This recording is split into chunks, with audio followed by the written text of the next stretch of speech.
Hello, I'm Cole Bottenart, and the case I chose to present is the murder of Sonia Carmen Herrick Stone. In 1981, investigators responded to a call from Sonia's friend saying that she had been found dead on her living room floor.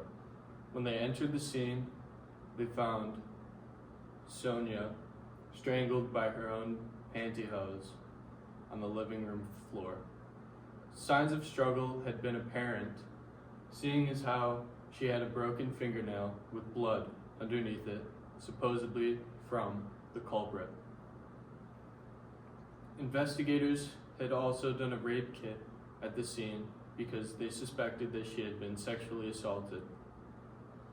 When investigators conducted a neighborhood canvass going around and interviewing neighbors to see if they could find any testimonial evidence, they found Michael Scott Glazebrook with a 3 to 4 inch scratch on his cheek.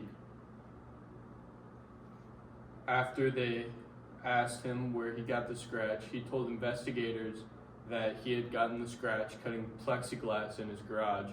However, when they interviewed his parents, they said that Glazebrook told them he had gotten the scratch during a fight at a college.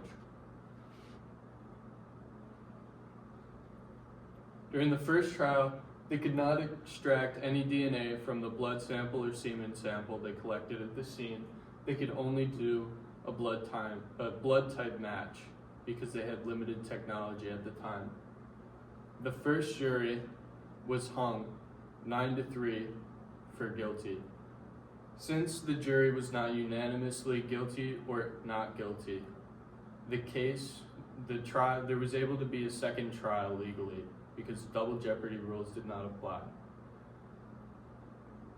Due to a lack of technology, the case ran cold for over 40 years. When the case was reopened in 2020, investigators were able to use a new technology, STR and PCR, to get a DNA match from the semen they found at the original scene. The second jury found Glazebrook unanimously guilty, and he was sentenced to life in prison. Crime scene processing. In my opinion, the original crime scene processing was very ineffective. The investigators never dusted the door handle where he supposedly entered for any sort of fingerprints, and they never collected any trace evidence off the body or the ground near the body, as in clothing fibers, hairs, or anything else like that.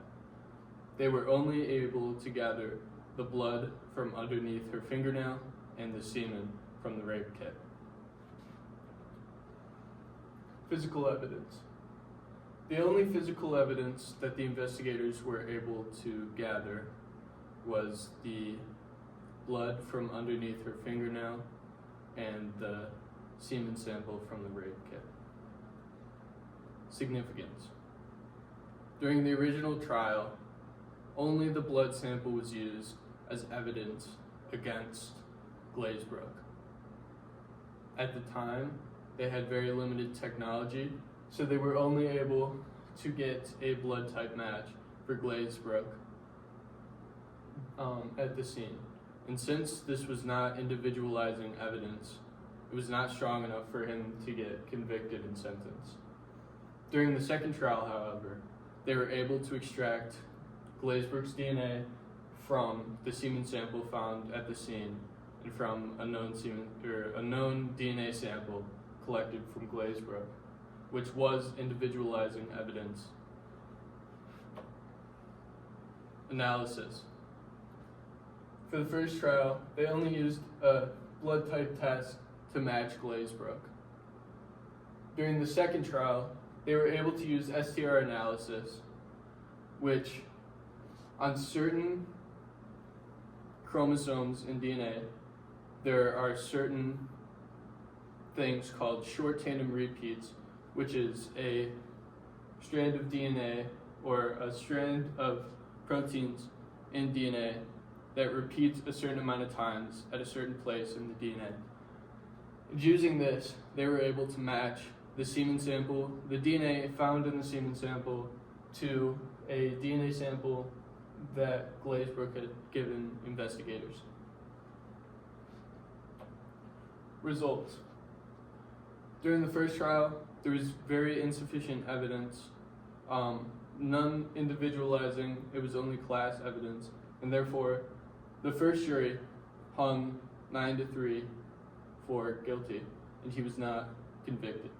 However, during the second trial, the new evidence was very condemning and individualizing, placing Glazebrook at the scene of the crime, and he was sentenced to life in prison without parole on charges of first-degree murder, enhanced,